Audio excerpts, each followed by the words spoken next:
जी, तो आज हम नेक्स्ट करेंगे numerical 10.6 and according to numerical 10.6 a wooden bar vibrating into the water surface in a ripple tank has a frequency on 12 Hz. The resulting wave has a wavelength of 3 centimeter. What is the speed of the wave?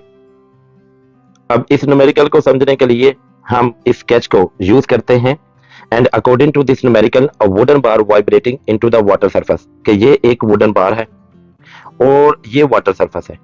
इस water surface के ऊपर ये wooden बार vibrate कर रही है। ठीक है, अब जाहिर बात है अगर ये वाइब्रेट कर रही है तो फिर इस वाइब्रेशन की वजह से इसके अंदर वेव्स जनरेट होंगी and according to this numerical उसकी फ्रीक्वेंसी कितनी है 12 हर्ट्ज कि ये जो वेव्स पैदा हो रही हैं उनकी फ्रीक्वेंसी हमारे पास 12 हर्ट्ज है। The resulting wave has a wavelength of 3 centimetre और ये जो वेव्स पैदा हो रही हैं इस वाटर सरफेस के ऊपर, तो इस वाटर सरफेस के ऊपर ये जो वेव्स पैदा हो रही हैं तो इसकी वेव लेंथ एक वेव से ये, तो इसकी वेव लेंथ हमारे पास टोटल कितनी है 3 centimetre. What is the speed of the wave और हमने इस वेव के गुजरने की स्पीड को फाइंड करना है। होपफुली आपको न्यूमेरिकल समझ आ चुका होगा। Now let's start to solve this numerical. अब अकॉर्डिंग टू दिस न्यूमेरिकल हमारे पास गिवन डाटा क्या है। सबसे पहले फ्रीक्वेंसी है जो कि 12 हर्ट्ज है। So frequency of wave which is represented by f is equal to 12 hertz. Second हमारे पास उसने वेव लेंथ दिया हुआ है। So wave length is equal to lambda is equal to 3 centimetre. अब देखें कि ये हमारे पास 3 सेंटीमीटर में दिया गया है। अब सेंटीमीटर को हमने लाजमी तौर पर कन्वर्ट करना है मीटर के अंदर, तो अगर सेंटीमीटर को मीटर में कन्वर्ट करना है तो हम इसको डिवाइड कर देंगे 100 पर। तो ये हमारे पास लिखा जाएगा 3/100 which is equal to 0.03 metre. हमने मीटर में क्यों कन्वर्ट किया? क्योंकि मीटर हमारे पास एक स्टैंडर्ड यूनिट है, तो न्यूमेरिकल सॉल्व करते हुए हमने लाजमी तौर पर जो सब यूनिट्स होते हैं उनको स्टैंडर्ड यूनिट में कन्वर्ट करना होता है। दैट्स व्हाई हमने इस 3 सेंटीमीटर को मीटर में कन्वर्ट किया जो कि 0.03 मीटर हमारे पास हासिल हो गया। अब अकॉर्डिंग टू दिस न्यूमेरिकल हमने फाइंड क्या करना है, what is the speed of the wave. So speed of wave we have to find which is represented by v। Now by using the wave equation according to wave equation, अब हमने textbook में wave equation पढ़ी हुई है जो कि v is equal to F lambda के बराबर है। अब हम यहां पर उसकी वैल्यूज को पुट कर देंगे तो v हमारे पास एज इट इज आ जाएगा एंड f की जगह हम f की वैल्यू को पुट कर देंगे जो कि 12 हर्ट्ज है। सो यहां पर 12 आ जाएगा इनटू एंड लैम्डा की जगह हम लैम्डा की वैल्यू को यानी वेवलेंथ को पुट कर देंगे जो कि 0.03 मीटर है। सो यहां पर लैम्डा की जगह 0.03 आ जाएगा। अब 12 को अगर 0.03 से मल्टीप्लाई करें तो ये हमारे पास हो जाएगा 0.36 so metre per second. So wave speed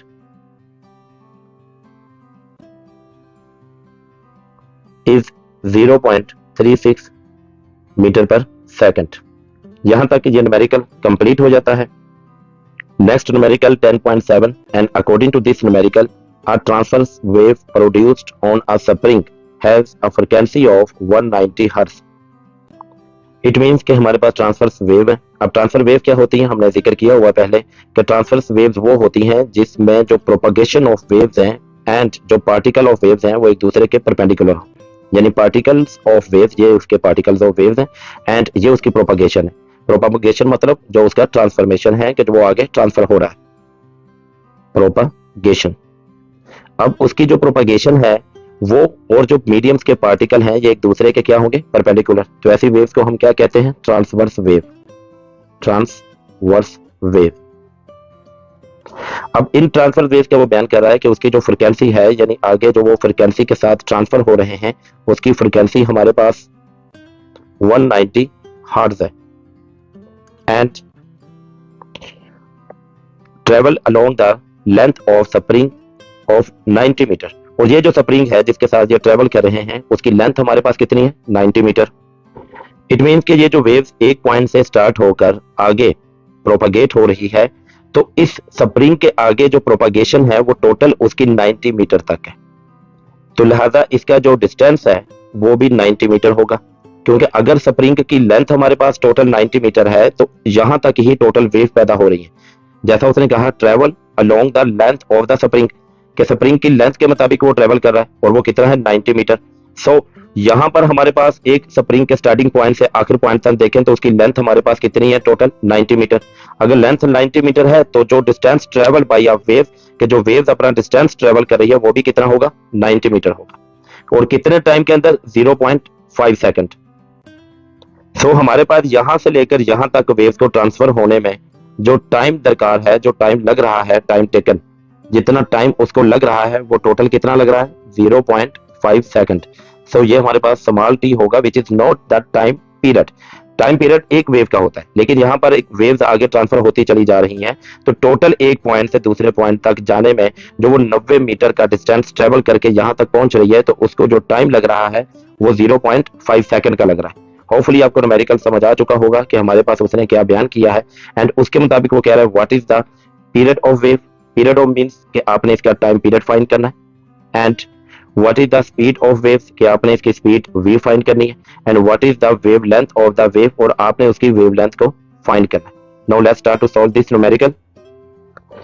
अब according to this numerical given data हमारे पास क्या है, स्प्रिंग जिसकी फ्रीक्वेंसी हमारे पास कितनी है, 190 hertz. So frequency of wave is equal to 190 hertz and distance traveled by wave is represented by t, which is equal to 90 metre, जो कि 90 मीटर है, and time taken, और इसको 90 मीटर कवर करने में कितना टाइम लगा, time taken which is represented by small t is equal to 0.5 second. Now part a के मुताबिक है what is the period of wave. So a part के मुताबिक हमने फाइंड करना है what is the period of wave, what is period of wave. It means कि हमने इसके मुताबिक फाइंड करना है time period. So time period of wave which is represented by capital T, जो कि हमने फाइंड करना है। अब अकॉर्डिंग टू फार्मूला हमने ये बात टेक्स्ट बुक में पढ़ी हुई है, the time period of wave is reciprocal of the frequency, यानी कि जो टाइम पीरियड है टी इज इक्वल टू, वो बराबर है 1/f के। सो इस इक्वेशन के मुताबिक t is equal to 1/f के मुताबिक हम टाइम पीरियड की वैल्यू को फाइंड करेंगे, एंड f की वैल्यू हमारे पास यहां पर दी हुई है जो कि 190 हर्ट्ज है। सो यहां पर हम f की वैल्यू को पुट कर देंगे। सो t इज इक्वल टू 1/190, कि इस f की जगह हमने 190 को पुट कर दिया। अब आप अगर इसको कैलकुलेटर से सोल्व करें तो ये हमारे पास हो जाएगा 0.005 सेकंड। अब 0.005 सेकंड तक रहने दे तो ठीक है, लेकिन टेक्स्ट बुक में हमारे पास है 0.01 सेकंड, क्योंकि ये जो 5 है, इस 5 को अगर हम खत्म करें तो ये हमारे पास जो 0 है वो एक डिजिट इंक्रीज होकर 1 हो जाएगा, तो ये हमारे पास हो जाएगा 0.01 सेकंड। जी, यहां तक ये न्यूमेरिकल कब जो पार्ट ए है वो कंप्लीट हो जाता है। नेक्स्ट देखें जो इसका पार्ट बी है, what is the speed of wave, कि हमने स्पीड ऑफ वेव को फाइंड करना है। सो बी पॉइंट के मुताबिक है हमने क्या फाइंड करना है, what is the speed of wave, जो कि v के साथ रिप्रेजेंट होता है, हमने उसको फाइंड करना है। अगर हमने वेव स्पीड को फाइंड करना है तो वेव स्पीड के लिए which is represented as v, हम इक्वेशन जानते हैं, वेव इक्वेशन जो कि हमारे पास है v is equal to F lambda. लेकिन अगर हम इस इक्वेशन पर गौर करें तो हमारे पास लैम्डा की वैल्यू इस गिवन डाटा के अंदर मौजूद नहीं है। यहां पर फ्रीक्वेंसी है, डिस्टेंस है एंड स्मॉल टाइम t है, तो लैम्डा की वैल्यू हमारे पास मालूम नहीं है, जिस वजह से हम ये इक्वेशन जो हम प्रीवियस क्वेश्चंस में करते आए हैं, इस इक्वेशन को इस्तेमाल नहीं करेंगे, बल्कि हम इस्तेमाल करेंगे स्पीड और डिस्टेंस इक्वेशन को, जिसके मुताबिक speed is equal to distance over time के बराबर है। So by using the equation speed is equal to distance over time taken. अब डिस्टेंस ओवर टाइम टेकन के मुताबिक स्पीड को हम v के साथ रिप्रेजेंट करेंगे, डिस्टेंस को d के साथ एंड टाइम टेकन को स्मॉल t के साथ। अब अगर हम गिवन डाटा के अंदर देखें तो डिस्टेंस हमारे पास कितना है 90 मीटर एंड टाइम हमारे पास कितना है 0.5 सेकंड। सो d की जगह हम 90 मीटर 90 को पुट कर देंगे एंड स्मॉल t की जगह हम 0.5 सेकंड को पुट कर देंगे। अब अगर आप इसको कैलकुलेटर से सॉल्व कर दें तो v इज इक्वल टू हमारे पास 180 के बराबर होगा, जो कि metre per second. So speed of wave is 180 metre per second. यहां तक हमारे पास पार्ट बी कंप्लीट हो जाता है। अब पार्ट सी के मुताबिक आप देखें तो हमने फाइंड करना है what is the wave length of the wave, कि वेव की वेव लेंथ क्या है। So what is the wave length of wave के मुताबिक हमने वेव लेंथ को फाइंड करना है। तो wavelength which is represented by lambda. अब इसके लिए हम वेव इक्वेशन को इस्तेमाल करेंगे। So according to wave equation, according to wave equation, कि वेव इक्वेशन हमारे पास क्या है, v is equal to f lambda. अब अगर हमने लैम्बडा को फाइंड करना है तो f इधर लैम्बडा के साथ मल्टीप्लाई हो रहा है, तो इक्वल साइन के दूसरी तरफ अगर लेकर जाएंगे तो क्या होगा, divide. So lambda is equal to v over f। अब यहां पर हम वैल्यू को पुट कर देते हैं। v की वैल्यू हमारे पास क्या है, v की वैल्यू जो अभी हमने फाइंड की 180 मीटर पर सेकंड।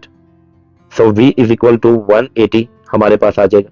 और f की वैल्यू हमारे पास क्या है, अब अगर आप गिवन डाटा में देखें तो f की वैल्यू फ्रीक्वेंसी ऑफ अर्थ हमारे पास 190 हर्ट्ज है। सो f की जगह हम यहां पर 190 पुट कर देंगे। अब अगर आप इसको कैलकुलेटर से सॉल्व करें तो लैम्बडा इज इक्वल टू हमारे पास 0.95 मीटर आ जाएगा। सो वेव लेंथ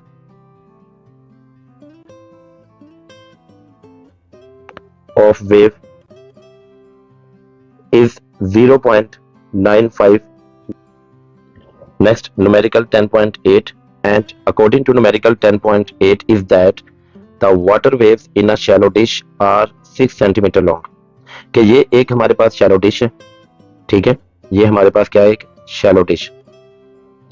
अब इस शैलो डिश के अंदर वाटर वेव्स प्रोड्यूस हो रही हैं। अब वाटर वेव जो पैदा हो रही हैं, ये वाटर वेव्स पैदा हो रही हैं। अब इस वाटर वेव्स की जो वेव लेंथ है, ये वेव लेंथ ये हमारे पास कितनी है, 6 centimetre. And at one point the water moves up and down. और एक पॉइंट पर जो वाटर अप एंड डाउन हो रहा है, यानी ऊपर नीचे जो पानी जा रहा है, ठीक है, वो किस रेट पर है, 4.8 ओसिलेशन पर सेकंड।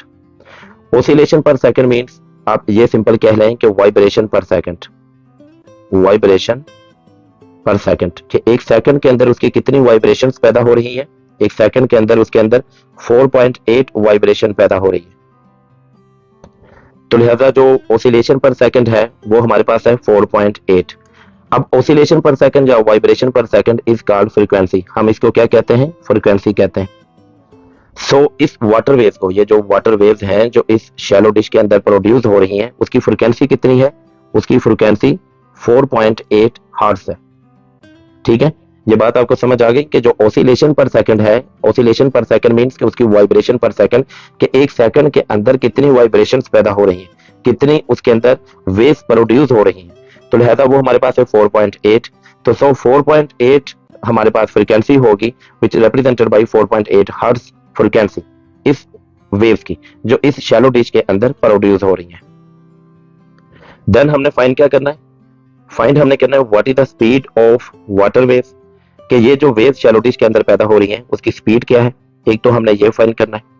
एंड पार्ट बी के मुताबिक है what is the period of water waves, यानी हमने इसका टाइम पीरियड फाइंड करना है, टाइम पीरियड। टाइम पीरियड का मतलब आप सिंपल ये कह लें कि एक वेव कितने टाइम को ले रही है ट्रेवल करने में, तो वो उसका टाइम पीरियड कहलाता है, which is represented by capital T, और हमने उसका टाइम पीरियड फाइंड करना है। Now let's start to solve this numerical. So given data है हमारे पास, water waves in a shallow dish are 6.0 centimetre long. अब 6.0 centimetre long it means wavelength, कि ये हमारे पास उसकी वेवलेंथ है। सो वेवलेंथ हमारे पास represented by lambda which is equal to 6.0 centimetre.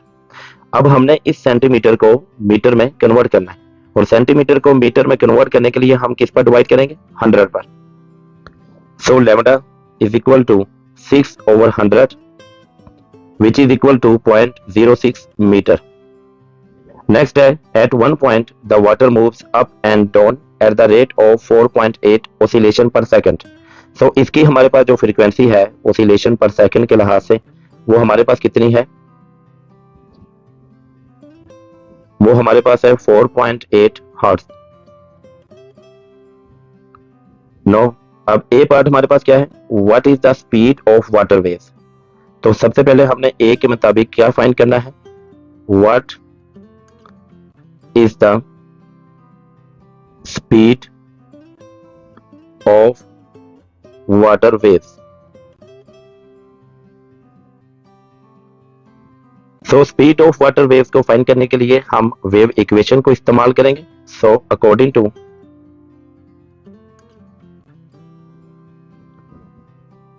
Wave equation,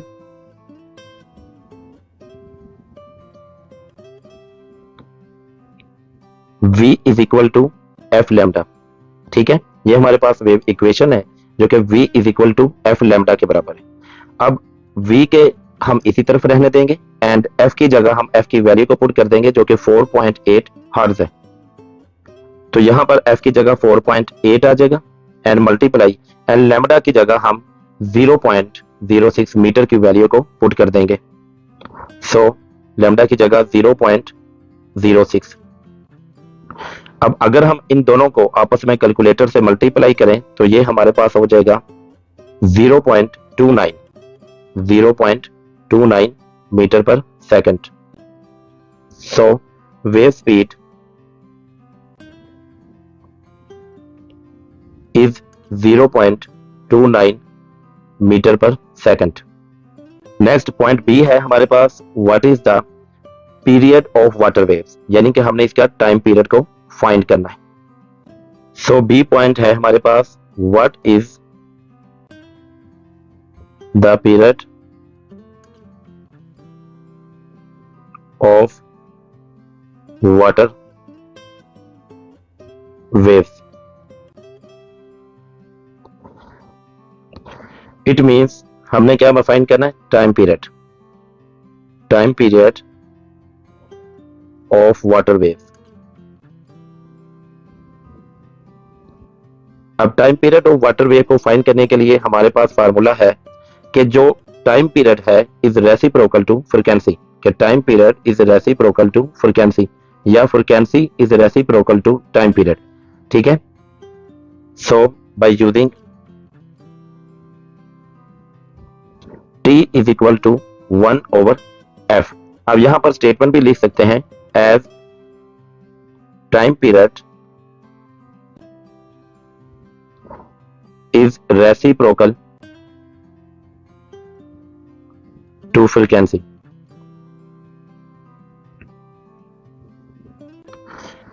अब नेक्स्ट हम t की जगह पर सेम उसी तरह t को लिखेंगे एंड f की जगह पर हम f की वैल्यूज को जानते हैं जो कि हमारे पास 4.8 हर्ट्ज के बराबर है। सो हम f की जगह पर 4.8 की वैल्यू पुट कर देंगे। अब अगर हम इसको कैलकुलेटर से सॉल्व करें तो ये हमारे पास आ जाता है 0.21 second. So time period of water wave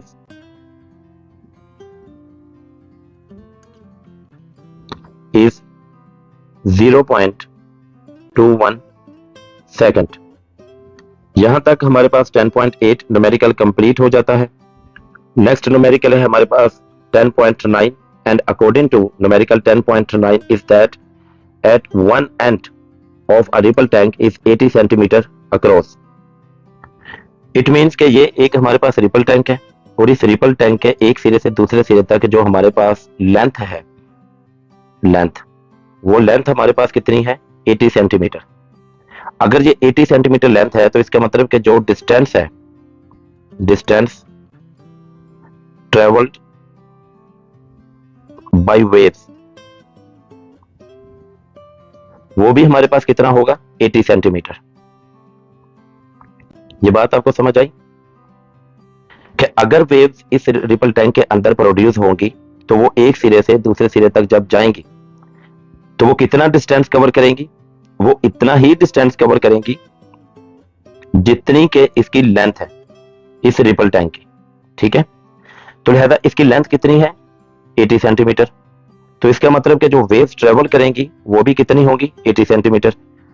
तो लिहाजा डिस्टेंस जो वेव्स का होगा वो हमारे पास 80 सेंटीमीटर होगा। नेक्स्ट, अ 5 हर्ट्ज वाइब्रेटर प्रोड्यूस वेव्स। अब एक वाइब्रेटर है, ये वाइब्रेटर लगा हुआ है, ठीक है।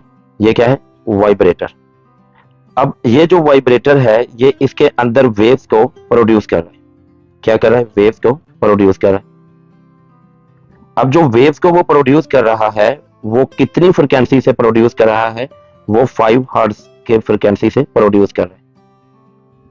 क्योंकि अगर एक वाइब्रेटर जितनी हर्ट्ज के मुताबिक वाइब्रेट करेगा उतनी ही हर्ट्ज की इसके अंदर जो वेव्स पैदा होंगी वो उतनी ही फ्रीक्वेंसी की वेव्स पैदा होंगी। तो लिहाजा अगर जो वाइब्रेटर 5 हर्ट्ज के मुताबिक वाइब्रेट कर रहा है तो इट मींस कि उसके अंदर जो वेव्स पैदा होंगी उन वेव्स की फ्रीक्वेंसी भी हमारे पास कितनी होगी? 5 हर्ट्ज होगी। whose wavelength is 40 millimetre. कि इस रिपल टैंक के अंदर जो वेव्स प्रोड्यूस हो रही हैं उनकी जो वेव लेंथ है वो हमारे पास कितनी है? 40 मिलीमीटर, ठीक है।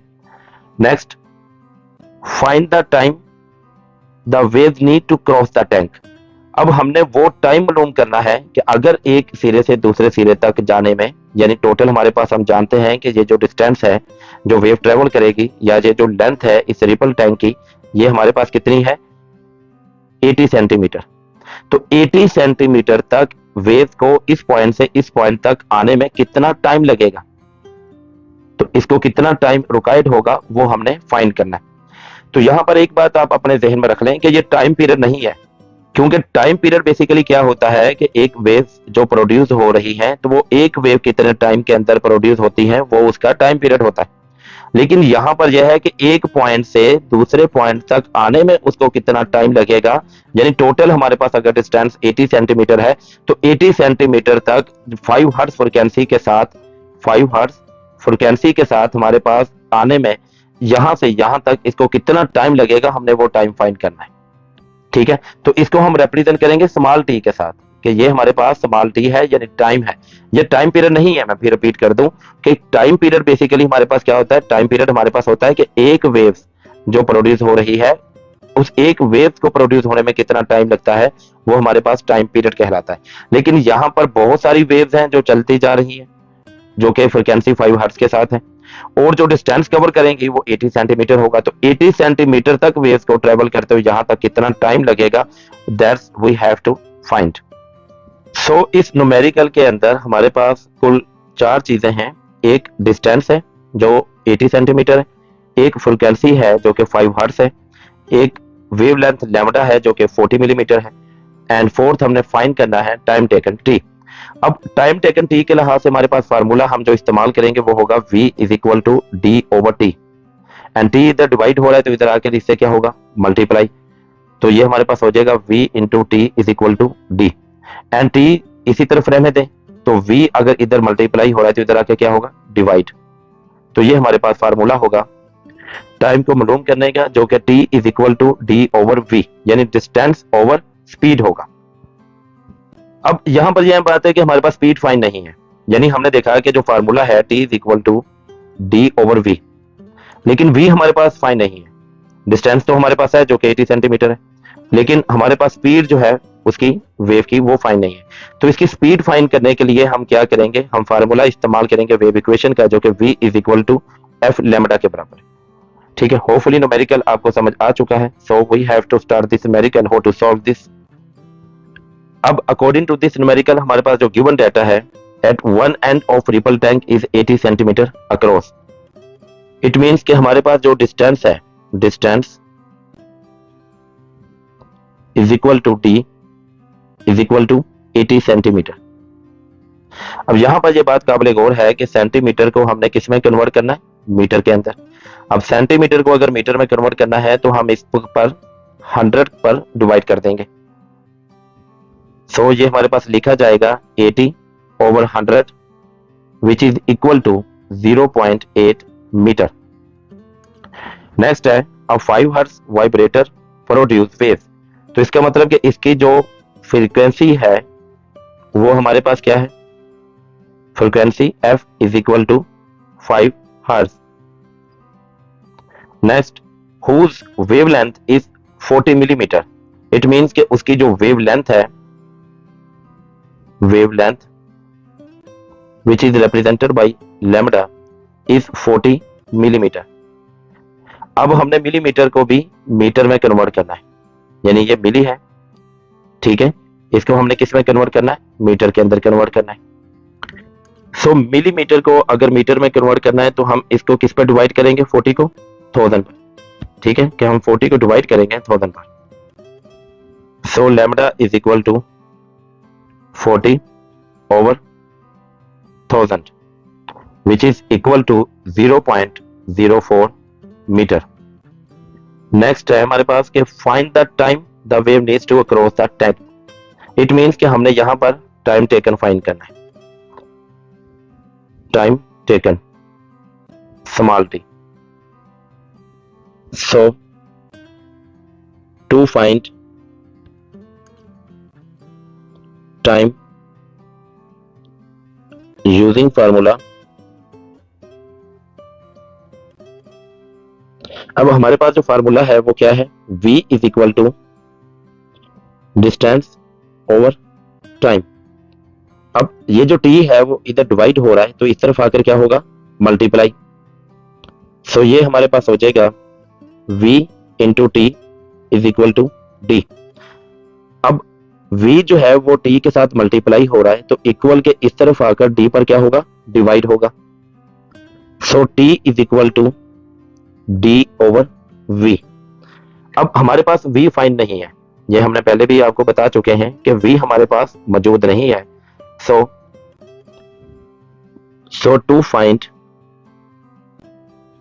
स्पीड v, कि v की स्पीड को मालूम करने के लिए हम क्या करेंगे, बाय यूजिंग वेव इक्वेशन.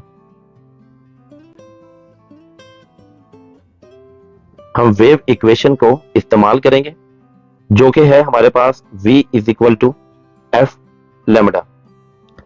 अब यहां पर हम f और लैम्डा की वैल्यू को पुट कर देंगे and according to given data हम जानते हैं कि f किसके बराबर है, 5 हर्ट्ज के, एंड लैम्डा किसके बराबर है, 0.04 मीटर के. So v is equal to frequency की जगह हम 5 पुट करेंगे एंड लैम्डा की जगह हम 0.04.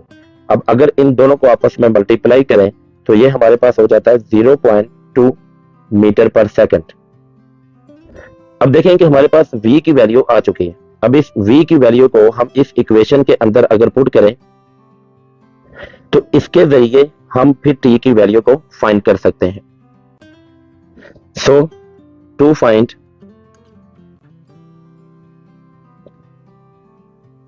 टाइम t, आप सिंपल ये भी कह सकते हैं कि आप इसको इक्वेशन 1 का नाम दे दें and know putting the value in equation 1. आप सिंपल ये भी कह सकते हैं, या आप ऐसे भी लिख सकते हैं to find time t using equation या इक्वेशन ऑफ मोशन, आप कुछ भी लिख लेंगे यूजिंग फार्मूला जो कि है हमारे पास t is equal to d over v.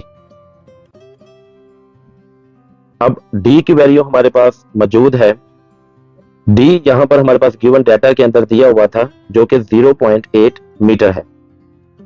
So d की जगह हम 0.8 पुट कर देंगे एंड v की जगह अभी जो हमने वैल्यू को फाइंड किया जो कि 0.2 मीटर पर सेकंड है, इसको लिख लेंगे. अब अगर आप इसको कैलकुलेटर से सॉल्व करें तो ये हमारे पास 4 आता है, तो लिहाजा ये t is equal to 4 second. So time taken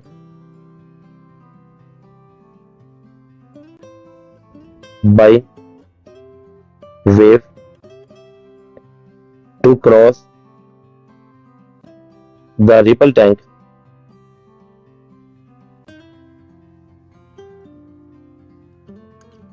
is 4 second.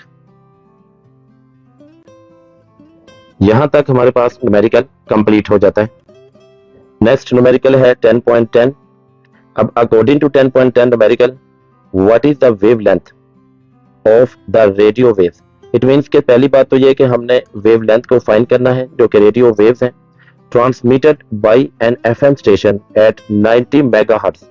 It means कि एक एफएम स्टेशन है, अब एफएम स्टेशन से रेडियो वेव जो है वो ट्रांसमिट हो रही है, यानी कि ट्रांसफर हो रही है, आगे उसकी प्रोपागेशन हो रही है, मुंतकल हो रही है एक पॉइंट से दूसरे पॉइंट तक, और उसकी फ्रीक्वेंसी हमारे पास कितनी है 90 मेगाहर्ट्ज।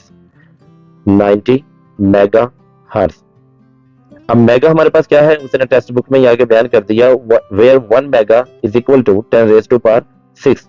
इट मींस कि ये जो मेगा है ये हमारे पास 10 रेज़ टू पावर 6 के बराबर है। ठीक है, तो सिंपल आप ये समझ लें कि जो 10 रेज़ टू पावर 6 है, इट मींस कि ये हमारे पास 6 जीरो है। ठीक है, जो कि हमारे पास 10 लाख के करीब बनते हैं। 10 lakh mean 1 million.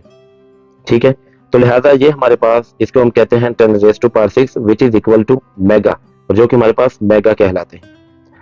Next, and the speed of radio waves is 3 into 10 raise to power 8 metre per second, कि ये उसकी हमारे पास स्पीड दी हुई है। Now let's start to solve this numerical. अब गिवन डाटा देखें तो what is the wavelength of radio waves. तो पहली बात तो ये कि हमने क्या फाइंड करना है, वेवलेंथ, कि हमने वेवलेंथ को फाइंड करना है। That is transmitted by an FM station at 90 megahertz. It means कि उसकी जो फ्रीक्वेंसी है हमारे पास, frequency f is equal to 90 megahertz. अब मेगा को हम कन्वर्ट कर देंगे which is equal to 10 raise to power 6 hertz के बराबर है। ठीक है, तो ये हमारे पास उसकी फ्रीक्वेंसी होगी। And the speed of radio waves, तो उसकी जो स्पीड है, स्पीड ऑफ वेव्स, या आप सिंपल रेडियो वेव्स लिख लें या वेव्स लिख लें, is equal to v is equal to 3 into 10 raise to power 8 metre per second. So, to find wavelength using wave equation। अब वेव इक्वेशन हमारे पास क्या है, v is equal to F lambda. अब यहां पर देखें तो ये जो f है वो लैम्डा के साथ मल्टीप्लाई हो रहा है, तो इस इक्वल साइन के जब दूसरी तरफ लेकर आएंगे तो क्या होगा, डिवाइड होगा। So lambda is equal to v over f। अब v किसके बराबर है, 3 into 10 raise to power 8 metre per second के, एंड फ्रीक्वेंसी f किसके बराबर है, 90 into 10 raise to power 6 hertz के। सो अगर हम इसको कैलकुलेटर से सॉल्व करें तो ये हमारे पास आ जाएगा 0.33 मीटर। ठीक है, आप इसको डायरेक्ट कैलकुलेटर से सोल्व कर सकते हैं, या एक बार ये जो 10 रेज़ टू पावर 6 है इसको ऊपर लेकर चले जाए तो ये हमारे पास 10 रेज़ टू पावर 8 माइनस 6 हो जाएगा। आप फर्दर स्टेप भी कर सकते हैं। ठीक है, तो हमने डायरेक्ट कैलकुलेटर से इसको सोल्व कर लिया। So wavelength of radio waves is 0.33 metre. यहां तक हमारे पास ये न्यूमेरिकल कंप्लीट हो जाता है, एंड इसके साथ ही न्यूमेरिकल्स ऑफ यूनिट 10 और चैप्टर 10 कंप्लीटेड। ठीक है जी, कि यहां तक हमारे पास जो यूनिट 10 है क्लास 10 के लिहाज से वो हमारे पास क्या हो गया, कंप्लीट हो जाता है, कंप्लीट है। सो नेक्स्ट हम यूनिट 11 या चैप्टर 11 हम स्टार्ट करेंगे। होपफुली आपको जो यूनिट 10 है इसके ईच एंड एवरी पॉइंट जो टेक्स्ट बुक के मुताबिक है एंड इसके ईच एंड एवरी न्यूमेरिकल्स वो आपको समझ आ चुके होंगे। मैंने अपने तौर पर कोशिश की है कि आपको टेक्स्ट बुक को ही फॉलो करें एंड न्यूमेरिकल भी आपको उसी पैटर्न उसी तरीकाकार के मुताबिक करवाएं जो हमें एग्जामिनेशन पॉइंट ऑफ व्यू से दिए गए हैं। ठीक है, तो अगर इसमें कोई भी प्रॉब्लम्स हो तो आप सेपरेट मेरे इस नंबर पर व्हाट्सएप कर सकते हैं। ठीक है, और ये डिस्क्रिप्शन के अंदर भी ये नंबर दिया हुआ है, आप इस नंबर पर मुझे व्हाट्सएप करके किसी किस्म का अगर प्रॉब्लम है तो आप मेरी हेल्प ले सकते हैं। Thanks a lot. इसके साथ ही आज का लेक्चर हमारे पास कंप्लीट हो जाता है। नेक्स्ट हम इंशाल्लाह यूनिट 11 को स्टार्ट करेंगे।